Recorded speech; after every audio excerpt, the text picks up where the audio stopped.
Mr. Pot and Mr. Kettle. Mr. Pot and Mr. Kettle were best friends since childhood. Lived in the same house together for 20 years, and they loved each other so much like brothers. One day, the master of the house where they lived fell sick.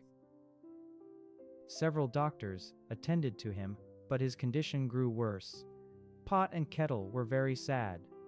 They loved their master so much because he was very kind and nice to them. They didn't want him to die, so they racked and racked their brains to know what they could do to help him. After some days of deep thinking, Mr. Pot and Mr. Kettle decided to help their master by getting some healing herbs for him for the next village. They went to a hunter who was also their friend. "Good evening, dear friend," they greeted as soon as they got to his house. "You are welcome, friends. To what do I owe this pleasurable visit?" he asked them.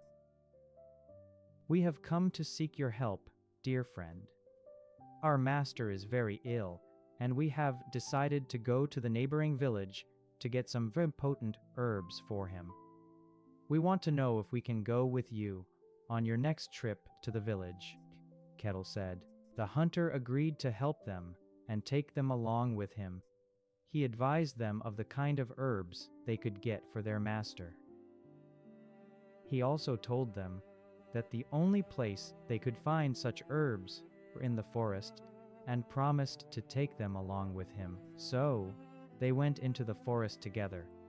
In the forest, Mr. Pot, Mr. Kettle, and the hunter searched desperately for those herbal leaves. When they saw a deer, the hunter shot it so that they could also use it to prepare a meal for their master. They went deep into the forest, searching frantically for the herbs. Soon it was evening time, and they had not found anything, and so they were about to give up. Just then, Mr. Kettle looked behind him and saw the herbs they had been searching for. Happily, they took some and headed home. As soon as they got home, they gave the herbs and deer meat to the cook. The cook went on to do his duties. He used Mr. Pot to prepare a delicious deer meat soup, while he used Mr. Kettle to boil the herbs. Mr. Pot jealous of Mr. Kettle. He wanted to be the one boiling the herbs that would heal their master, but he kept quiet and nothing. After all preparations were completed, the cook presented both the meal and the herbs to the master. The master gets well after he took the herbs and drank the deer meat soup. But back in the kitchen, something was brewing up. Mr. Pot and Mr. Kettle were no longer close as they used to be. Mr. noticed the coldness from Mr. Pot and was worried. So, one day he went to him and said, "My friend, you no longer play with me like before. Have I in any way offended you?" Mr. Pot said nothing in return. He just ignored Mr. Kettle and looked away, pretending as if no one had spoken to him. When Mr. Kettle saw that Mr. Pot's attitude towards him did not change, he called a family meeting. All the household occupants, the chef, and the master himself were in attendance. As soon as they were seated and well settled, Mr. Kettle spoke. "I welcome every one of you here. I also thank you for honoring my call when I called. May God continue to bless you.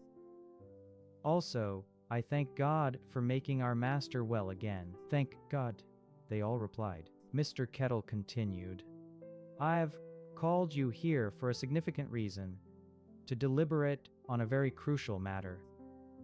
As you all know, Mr. Pot and I have been best friends for 20 years now, and never have we had a reason to quarrel or separate. But for some time now, I've noticed that my friend, Mr. Pot, has refused to talk to me, let alone play with me. This put me in great distress, and I went to him to ask him what I have done wrong to him, but he refused to give me an answer. In fact, he looked away and pretended as if there was no one there talking him. This is the reason I have called for this meeting, so that you can help me ask my best friend here what my offense is." Everyone was surprised at the story. They began to talk in groups, murmuring to themselves. Then the cook called them to order. "Mr. Pot, you have heard what your friend, Mr. Kettle, said. Can you tell us the reason you have decided to ignore your friend?" Mr. Pot stood up and said, "Thank you, great cook. I greet everyone here today. Thank you for attending." He looked around him and waited as if waiting for a sign. Then he spoke again. "Mr. Kettle is not my friend. In fact, he has never been my friend. All this while, he has been pretending to love me, but I have found out that it is a lie." "Ah!" Everyone screamed in surprise. Mr. Kettle jumped up. "How can you say that about me? We've been friends since childhood, and now you accuse me of being a pretender." Mr. Kettle said. There was noise again as the people continued to murmur. "Silence!" the master commanded. Silence filled the air again, and the master continued. "Why have you made such accusations, Mr. Pot?" "Thank you, wise master.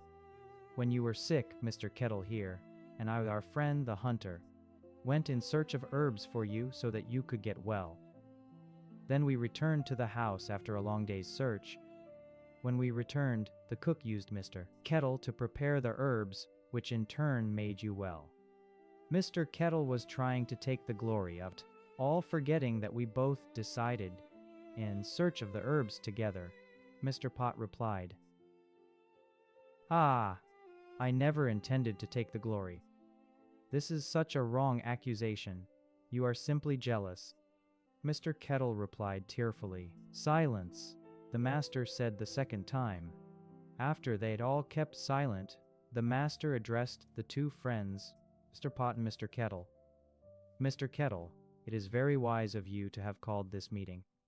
Mr. Pot, thank you for caring about me so much. Thank you, Mr. Pot and Mr. Kettle, for taking the time out to search for herbs, and also kill a deer for my well-being.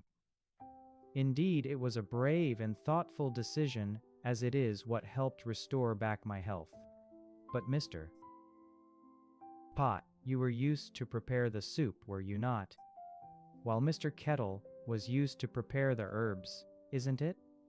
Don't you know that both you and Mr. Kettle are responsible for my well-being? Even if I had taken the herbs and had not taken the soup, I still wouldn't have regained my strength.